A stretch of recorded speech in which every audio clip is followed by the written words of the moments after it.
6வது அத்தியாயத்துல 128 ஒரு ஜாயிண்ட் ஸ்டேட்மெண்ட் கொடுக்குறாங்க.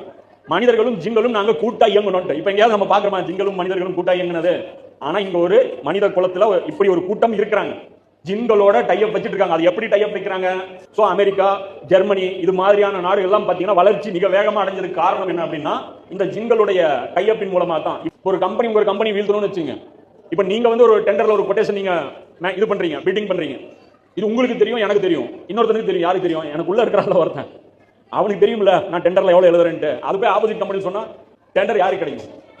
ஆனா அந்த ஜின்னு உங்களுக்கு சொல்லணும் அப்படின்னா அதுக்கு சில நீங்க பாவங்கள் செய்யணும், கொடூரமான பாவங்கள் செஞ்சு நீங்க மனித மிருகம்ங்கிறத நிரூபிக்கணும். அதை செஞ்சிட்டீங்க அப்படின்னா அவன் திருப்தி அடைஞ்சு உங்களோட டைப் வச்சுக்குவோம். இது மாதிரியான நிறைய விஷயங்கள் இருக்கு. இது நமக்கு டாபிக் கிடையாது, ஜின்னோட எப்படி தொடர்பு கொள்வதுங்கிறது நமக்கு இல்ல. ஆனா தொடர்பு கொள்றாங்கன்னு குர்ஆன் சொல்லுது, நான் சொல்லல. இவங்க என்ன சொல்லுவாங்க, இல்ல ஏகத்துவம் இல்ல அப்படி இப்படிமாங்க. இருக்கு, குர்ஆன் சொல்லுது நாங்க இவங்களை யூஸ் பண்ணா இவங்க எங்களை யூஸ் பண்ணாங்க, நாங்க 2 பேரும் சேர்ந்து செயல்பட்டோம். சூரா ரஹ்மான்ல எடுத்தீங்க தொடர்ச்சி இவர்களை பற்றி தான் கண்டி